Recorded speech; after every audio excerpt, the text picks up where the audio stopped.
Reaching out from beyond the grave with stories to give you the chills. The Kool Ghoul on 66.6 Dead Air Radio. Tonight's nightmarish narration is the story of a boy who finds himself in a sticky situation after an encounter with a sinister sludge.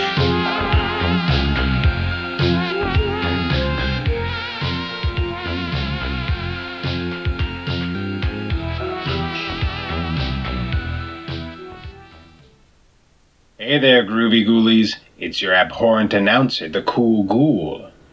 We've got a nasty one tonight, so stick around, because this story oozes personality.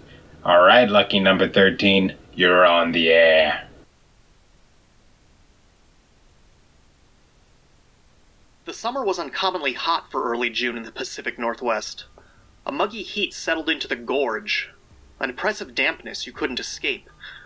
With the heat came the clouds, thin wisps that grew into a gray bank that deepened in color as June turned into July. For our little orchard town, full of hard-working folks struggling to get by, all religious and superstitious, they saw it as a sign the devil had worked his mojo on the land. People died from heat exhaustion, but most were folk who shouldn't have been out in the heat to begin with. The elderly, mostly. Still, that didn't stop people from talking, convinced the clouds held promises of bad things to come. I leaned against the baluster of our small church. The wooden planks beneath me creaked as I shifted my weight. What a way to spend 4th of July, I thought, exhausted from clearing the weeds around the headstones of our mountainside cemetery. My punishment for accidentally defacing one of them with a box of fireworks, leaving a blackened pile of rocks to mark the grave's location.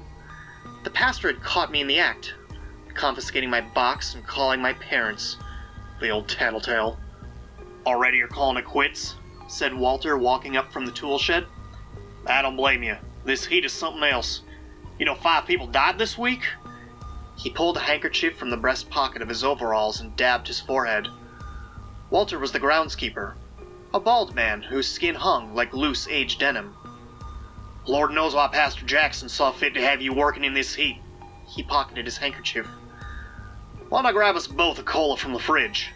I always stock a 6-pack for the weekends," he said, slapping me on the back before heading into the church. A soda sounded good, but he was gone before I thought to request water. I waited on Walter, eager for that drink. I thought to get up and meet him inside, but I didn't feel like moving. So I sat and let my eyes wander, eventually drifting up to the sky. The clouds had a strange purple sheen to them. I watched the color move in rhythmic, pulsing waves like an ocean tide, and soon the tap, tap of water on the roof casually built to the steady drum of a warm summer storm. The rain fell heavy on the cemetery, bathing it in its eerie purple glow. The porch slats behind me groaned. "What in God's good grace?" Walter said. He rushed to the edge of the porch, shocked by the swirls of color that danced across the sky, lit by purple luminescence. The rain carried the color in electric droplets of neon that coated the headstones and seeped into the earth. We looked from the cemetery to each other, unsure of what to do, but frozen in place. It wasn't until Walter eyed movement that he broke the silence. Pointing to the nearest tombstone, he said, "Look!" Then to another one. "There too. And there." The earth rose like a molehill, clumps of wet grass pushed aside by the dirt beneath, as if something was making its way to the surface. The top of the mound parted, and a thick, flesh-colored jelly poured over the sides. The ooze crawled across the ground to join the other human jellies, until it formed a pile of shifting skin tones and facial features. Human eyes drifted across the body, looking around in short, quick movement. More blobs of congealed flesh pulled themselves from their graves to crawl across rows of headstones and join the growing mass. "Walt, that thing's alive," I said. "No shit, kid. Pardon my French." He took a step back. The wooden plank protested and groaned under his weight. The eyes looked in his direction and he froze. They drifted up and down, regarding him curiously. Walter's eyes connected with mine. a sad, pleading look on his face. He knew he'd been caught. A sinewy tendril of thick, purple meat erupted from the mass, smashing into Walter's head.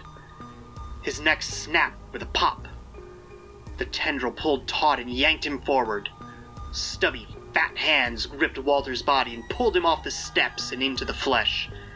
He spasmed, sinking into the ooze. A wave of reddening foam bubbled around him, absorbing Walter into the heap of rotten flesh. My feet moved before I realized what was happening. Fight or flight kicked in and I flew to the door. Behind me, I could hear the ooze digesting Walter. His body popped and fizzed, the sound of bacon cooking in too much grease. The ooze scrambled onto the porch. Stubby fingers pulled it forward. Walter's face had joined the others, floating across the thing's body, frozen in terror. My hands fumbled with the door locks, latching them in time to feel the wood shudder from the force of the blob on the other side. Ooze surged underneath the door, puddling around my feet. My shoes foamed at the acid touch. Kicking the stuff away, I left the door for the pastor's office, figuring if I could get out of its line of sight, the ooze couldn't find me. Pushing open the door, I discovered the good pastor had left me a gift. My box of fireworks sat in the middle of his desk. The ooze reformed in the middle of the entranceway and started its search. Eyes looked for me in all directions. Mouths opened and closed like a fish gasping for air. I waited, peeking out from behind the cracked office door, my bic in one hand and a Roman candle in the other. The box of fireworks at my feet. No idea if this would work, but most things don't like burning. And if I were going to be dissolved by a fleshy ooze monster, I prefer to be going down in a blaze of glory. I pictured the scenario in my mind. Action movie cool. I flung the door open and kicked the box into the entranceway, fireballs flying from the Roman candles. I'd probably say something witty. That is not how it happened. I swung the door too hard, and it swung back just as I had kicked my box of fireworks into the entranceway, separating me from my ammunition. I swore silently, and then I excused myself. This was a house of God, after all. It didn't take long to pour into the office underneath the door. Putting my back to the wall and the pastor's desk between us, I lit the Roman candle. A bright pop of white light and a barrage of whistling fireballs skittered across the oozes of flesh, showering the room in sparks. Papers and books caught fire, and the room walls went up in flames. The ooze escaped from underneath the door, and I followed. Flinging open the door, a fresh burst of air gave life to the fire. Flames and smoke crawled into the entranceway behind us, alerting the fire alarms. Fireballs streaked from the fresh Roman candle I pulled from the box in my pursuit, catching on the nostril of some poor soul's face. The flame took hold, traveling across its body like an oil fire. Stubby fingers carried the ooze towards the main doors, but another barrage of fireballs connected with the burning flesh, and the thing collapsed. A blackening mass writhed beneath the flames, popping and sizzling as the fire fed on grease and fat. I exited the church, now completely engulfed in flames, the heat and smoke swirling up into the cloud layer. The rain fell, devoid of the eerie purple glow. I sat on the grass, my arms resting on my knees, hot and exhausted. Every breath hurt. My throat burned from smoke inhalation. I watched the church burn and thought of Walter. And with a strained cough, wish I had that soda.